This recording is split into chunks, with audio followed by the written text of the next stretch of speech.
Hello, everyone, and welcome to Body Bags. I am your host, Lonnie from Horror Heaven77. And right off the bat, I just want to take a second to apologize if I sound really weird or, if it's kind of hard to understand me. I do apologize. Just I've been dealing with a cold this past week, and it's been kind of kicking me in the butt. So I'll try to make myself understandable if that's all possible. So anyway, let's go ahead and get to the video. The movie I want to talk about is called Smash Cut. And I really enjoyed this movie. This movie is actually a lot of fun. The thing is though, it's like, because you see Herschell Gordon Lewis is actually in the movie. Um, this movie very much is a love letter to Herschell Gordon Lewis. So if you've seen any of his movies, or you have the big, Arrow cereal box with all of his movies and stuff in it. So you watch this movie, you definitely understand what this movie is paying tribute to. And but yeah, I actually enjoyed this movie. I thought it was a lot of fun. You do have a good cast in here. You got David Hess, you got Michael Berryman, you got the delicious Sasha Grey. Looks amazing, always does. Even here, like covered in blood, she's still smoking hot. But anyway, though, I'm going to tell you right off the bat, though, too. I'll let you know because if you're wondering, yes, Sasha Grey was an adult film star. No, she doesn't get nude in this movie. So if you're hoping, you get this movie, you're going to see that, it's not going to happen. But no, the movie's actually pretty good. The story, what's his character? Okay, Abel Whitman. Okay, you got the character of Abel Whitman, who's played by David Hess, who we all know from Last House on the Left and Hitchhike and Swamp Thing and House on the Edge of the Park and go on. Could go on forever. Also, too, he was a great musician, and he's done music. He did the soundtrack for Last House on the Left. His song "You Were Now You're All Alone" was reused by Quentin Tarantino and The Hateful Eight. So so we know who David Hess is. We got Michael Berryman from The Hills Have Eyes. And to me that was kind of a fun thing too for me personally, because I'm sure you've heard me say in plenty other videos before that I'm a Wes Craven fan. I grew up on Wes Craven's movies. I love them. Even some of the ones that everybody tends to take a big steaming dump on, like Swamp Thing or Deadly Blessing or Hills Have Eyes Part 2. I personally tend to love a lot of his movies. So I've always been a big Wes Craven fan. Sorry. And I do enjoy, the Hills Have Eyes movies and Last House on the Left. And to see two iconic, character actors that arguably you could say Wes Craven discovered them. That but so anyway, to see them acting in a movie together, for a horror fan like me, that's almost kind of like the same thing like watching De Niro and Pacino act in a movie like Heat together. It's just kind of to see these two great character actors acting beside each other. So anyway, so Abel Whitman, he's a filmmaker, and he's he's making these kind of, gore movies with like this killer. I think it's like a killer clown puppet or something like that. And his movies are not very good. He's kind of an Ed Wood type of filmmaker in the sense that, he wants to make movies. He's got the drive to make movies. He just doesn't necessarily have the talent to do it. And one thing people keep trashing him about on his films is that, that his special effects don't look realistic enough.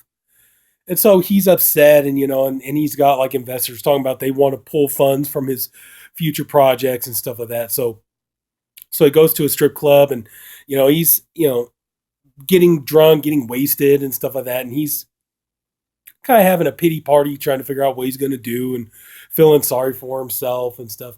And he ends up, he gets a stripper. The stripper decides she's going to go home with him. So they're driving, and of course he's completely wasted, and the car ends up getting into an accident. So he's, a little bit banged up, but otherwise he's fine. But, the girl, the stripper, she's dead, and she's, pretty damn mutilated and all this other kind of stuff. Like at one point he tries to get the girl out of the car. He ends up pulling her arm off and stuff. So, but then he gets an idea. He's all like, wait a minute, you know what? They keep saying that sorry. They keep saying that the special effects in my movies don't look real enough. So here's what I'm going to do. I'm going to turn around and I'm going to go ahead and start using this girl's body in the movie and stuff like that. And there you go. I'll just substitute her for my special effects. So he starts using the body parts and everything. And lo and behold, like the investors, like Michael Berryman plays, like I think he's like the president of the studio that Hess's character works for. And I got to be honest, real quick. I just got to be honest. To see Michael Berryman in that funny, like curly hair afro wig, it cracked me up. It just really did. Anyway, back to what I was saying. But they all realize, like, wow, hey, something is different about, Whitman's movies. And, the special effects have definitely improved. And so they tell him, we need you to do more of that, and bring on the gore and bring on the good special effects and things like that. So Whitman decides, the only way he can get, good special, rather than just, he fires his special effects artist, but rather than just looking for a good one, he decides that, what, I'm going to go around and I'm just going to start killing people, and I'm going to use their body parts or their internal organs or their blood or whatever else to decorate my sets, or to, put in there for the insert shots, or to become, the special effects pieces and things like that. So he starts, he starts, kind of like random people, but then over time he starts, hitting closer and closer home. He starts killing people on his own crew and things like that. And, one part that is kind of gruesome, but kind of darkly funny at the same time too, is like, he's sitting there, he's going to, I think he's going to try to receive a filmmaking grant, but he's sitting next to this, I believe she's supposed to be like a man-hating, she's supposed to be like a man-hating feminist filmmaker. She's going on and on about how, men are horrible and all this other kind of stuff. And he's all like, well, I'm going to make a horror movie. And he's like, well, I can't have you in my way. So he turns around, bonks her in the head, or bonks her in the face with film cans. And then he keeps her inside his film vault. And he's basically like, using her to fill up a pump sprayer with blood and everything, so that he can, have real blood to spray on his sets and everything. So, and then enter in Sasha Grey's character, who, does it say what her character's name is? Yeah, April Carson. So you got April, she comes in, and basically she's the sister of the stripper that got into the car crash with David Hess. And so it turns out she's an investigative reporter, and she really wants to find out what happened to her sister, and she's trying to figure out what happened. And she wants to do, on the one hand, she wants to find her sister, but at the same time, she wants to do a story about it as well.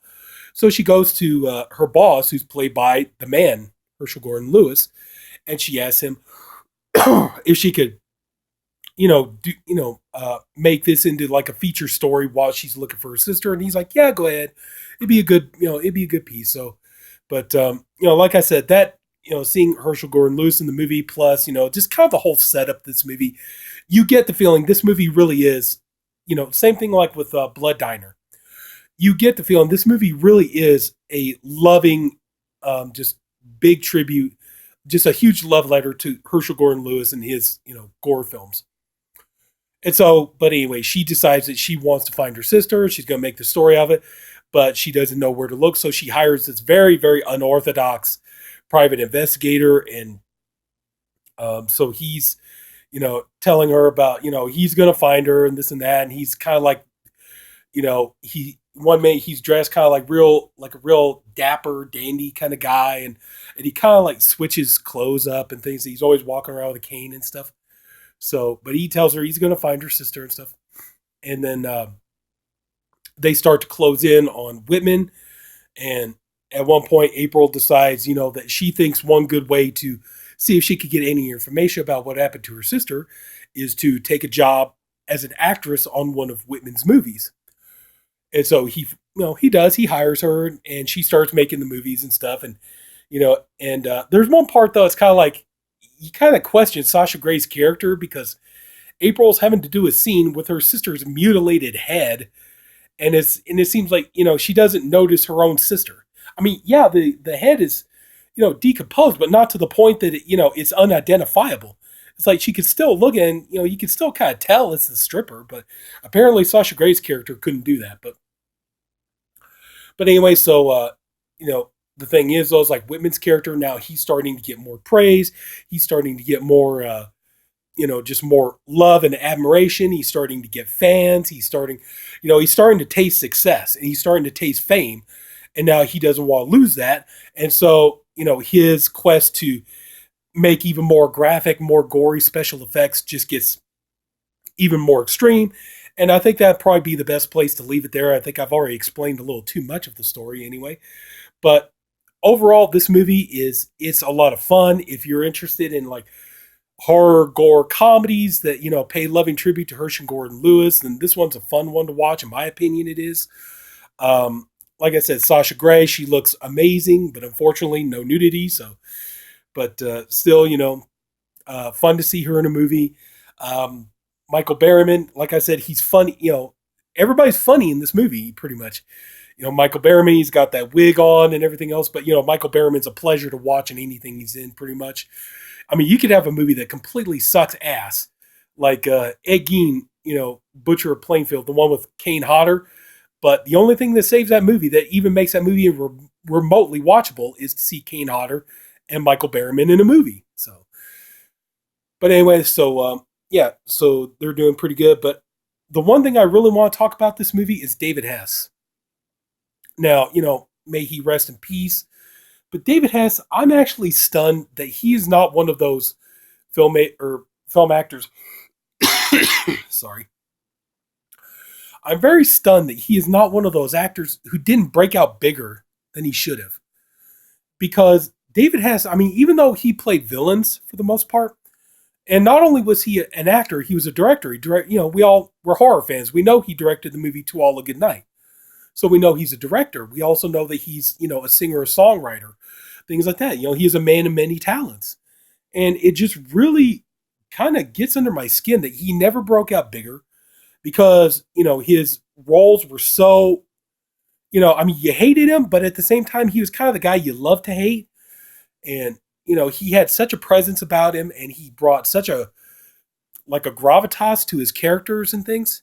And like I said, you could hate his character, but you can't deny that he is completely watchable. He is so much fun to watch whenever he does a movie. And it's the same thing in this movie too. You see him like right there where he's acting crazy and stuff like that. But, in this movie, he is just so entertaining. The guy is just infinitely entertaining. And I really would have, like I said, it is what it is. But, he's one of those actors I really, really would have wished that, he could have break out bigger, done bigger roles, got bigger movies and things like that. But, I am thankful for everything that we got with him. And, but yeah, just watch this movie just for David Hess alone. And, for him and Michael Berryman to be in a movie together, that's a lot of fun. And, but anyway, you like gore. This movie definitely doesn't let you down in the gore department. You got a couple of kind of wonky looking, effect shots, but for the most part, it's pretty good. The effects are solid and, but yeah, very dark comedy. But anyway, yeah, I really enjoyed this movie. And honestly, if you haven't checked it out, I say definitely check it out. You got your gore, you got Sasha Grey, so you got your eye candy. You got, great cult horror actors like David Hess and Michael Berryman and Herschell Gordon Lewis and, the king of splatter, Herschell Gordon Lewis. So yeah, I recommend this movie. I think it's a lot of fun. So that's just me. But anyway, so if anybody took the time to watch this video, I thank you for doing it. I appreciate you for doing it. I honestly hope you enjoyed this video, and I'm sorry about my coughing and stuff. But yeah, I hope you enjoyed this video. If you did, please give it a like, and if you haven't already, please subscribe to the Body Bags channel. We have there's a different video every day of the week. I'm the Saturday reviewer. We got 7 guys. We're all doing great stuff, and everybody's just kicking ass and taking names. So yeah. So please come on back, and until next time, I'll see you guys later. Good night.